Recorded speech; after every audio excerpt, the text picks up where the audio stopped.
Roots, Roots.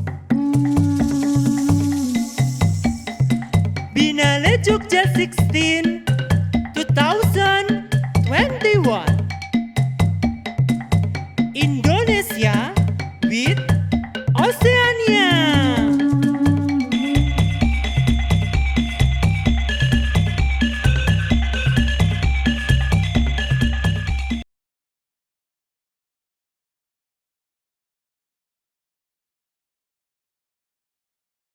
Ruangan ini menampilkan karya-karya dari Melaya Arsma bekerjasama dengan Agus Ongge, seorang pelukis kulit kayu dari Sentani, Papua.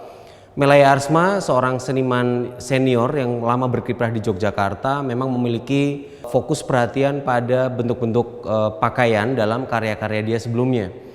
Pada kali ini, Melaya Arsma mencoba untuk merespon satu fenomena mengenai operasi Koteka yang terjadi di tanah Papua antara tahun 70 sampai 72, di mana pemerintah Indonesia berusaha memperadabkan orang-orang Papua untuk meninggalkan pakaian-pakaian sederhana mereka, pakaian-pakaian tradisional mereka, dan menggantinya dengan pakaian-pakaian yang lebih modern. Upaya pemeradaban ini kemudian menimbulkan ketegangan antara tradisi dengan modernitas, dan itu yang coba diangkat oleh Mela dan Agus Ongge dalam karya mereka di ruangan ini. Karya ini berjudul Pertama Ada Hitam, dan selain karya-karya instalasi berupa pakaian-pakaian dari kulit kayu, Melaya Arsma juga menampilkan dua kanal video. Satu video bercerita tentang profil dari Agus Ongge sebagai seorang perintis lukisan kulit kayu yang ada di Sentani, dan satu lagi satu cerita fiktif mengenai seorang perempuan Papua yang ingin berusaha beraspirasi menjadi seorang seniman kontemporer.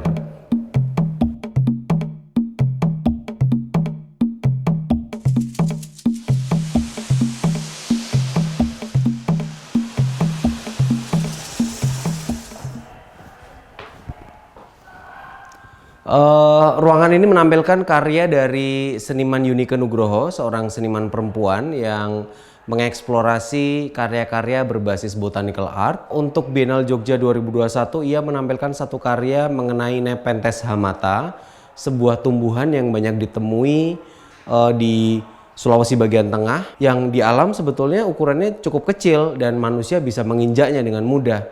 Tapi dalam karyanya kali ini, Yunike Nugroho berusaha untuk memperbesar ukuran dari Nepenthes hamata ini sebagai sebuah tumbuhan karnivor. Ia ingin mencoba untuk mengubah relasi hubungan antara manusia dengan tumbuhan Nepenthes hamata ini. Bagaimana seandainya tumbuhan ini menjadi lebih besar dan manusia bisa dilahap oleh tumbuhan ini. Dari sini kemudian Yunike berusaha untuk melihat ulang hubungan antara manusia dengan alam dan mempertanyakan bagaimana seandainya alam berbalik melawan manusia.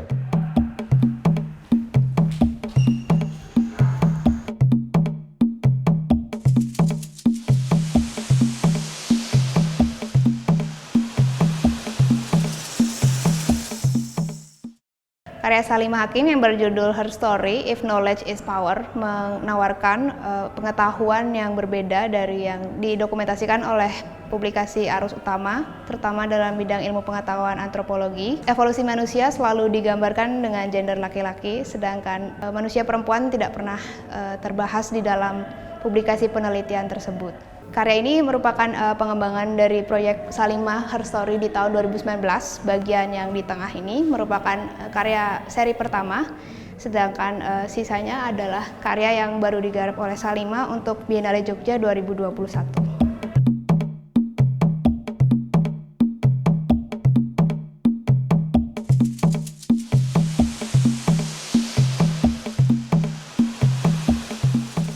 Karya ini dibuat oleh Greg Semu, seorang seniman keturunan Samoa yang sekarang tinggal di Australia. Dia membuat proyek ini tahun 2019 saat residensi di Taiwan yang judulnya Red Coats and Indian, dan ini adalah versi kedua dari Red Coats and Indian. Dalam seri foto ini ada 5 foto yang menceritakan tentang kematian Kapten Cook di Hawaii dengan perspektif yang berbeda, di mana pihak masyarakat asli menang melawan Kapten Cook. Dalam adegan ini model yang digunakan adalah orang-orang dari Amis tribe, dari suku Amis di Taiwan, yang merupakan masyarakat asli di daerah Taitung. Dan dalam adegan-adegan ini berbeda dengan penggambaran di lukisan Renaissance, di mana biasanya seluruh prajurit adalah laki-laki, sedangkan dalam beberapa karya ini ada perempuan juga. Seluruh foto yang diproduksi oleh Greg Semo ini khusus untuk Biennale Jogja 2021. Red Coats Indian 2.0 ini selain dilengkapi dengan 5 foto yang diproduksi di atas Lightbox, tapi juga dilengkapi dengan audio yang berjudul Tempo.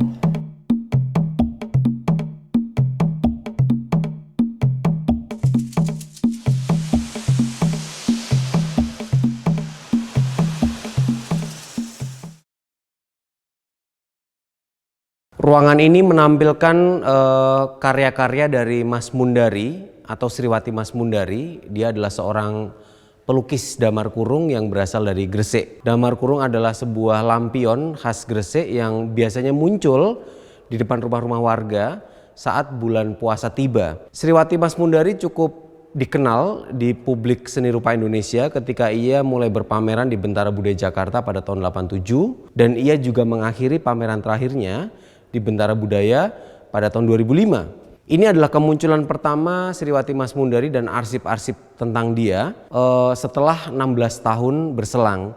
Dan ruangan ini didesain, dikerjakan oleh kawan-kawan muda dari Damar Kurung Institute di Gresik. Melalui karya-karya Sriwati Mas Mundari yang dipamerkan di sini, kita berharap dapat melihat bagaimana kemudian kehidupan masyarakat pesisir atau perempuan yang hidup di pesisir Gresik dapat direkam melalui medium damar kurung, dan ini merupakan sebuah penghormatan kepada seniman Sriwati Mas Mundari setelah ia berkarya puluhan tahun untuk melestarikan kebudayaan lampion damar kurung di kota Gresik.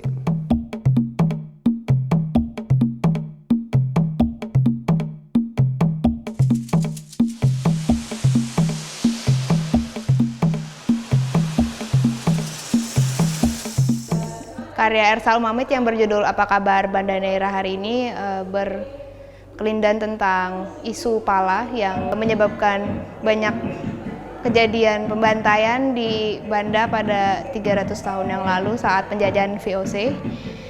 Dan dalam seri karya ini Ersal mengolah foto-fotonya menjadi sebuah kolase yang memperlihatkan situasi Banda hari ini, di mana pembangunan telah membuat berbagai sudut di Banda Neira menjadi tercemar oleh sampah plastik dan pemikiran-pemikiran yang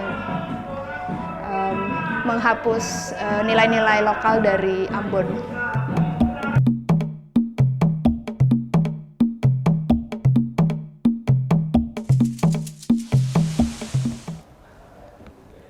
Karya Diah Retno ini berjudul Tanah Timur, merupakan hasil residensi Diah selama di Molo, Nusa Tenggara Timur. Dan proyek ini sebenarnya untuk menggali potensi tanah lokal di Indonesia Timur. Dan dalam kesempatan ini Diah membuat karya yang terinspirasi dari aksara kuno di Flores bernama Lota. Jadi di bagian tengah ada kursi-kursi yang berbentuk lingkaran untuk memperlihatkan bagaimana orang di NTT menyelesaikan masalah di dalam rumah tradisional Molo yang bernama Uembubu. Proyek Tanah Timur ini sebenarnya adalah usaha Diah untuk menelusuri jejak gerabah lapita yang tersebar di seluruh Pasifik dan di Indonesia, khususnya berada di wilayah Indonesia Timur.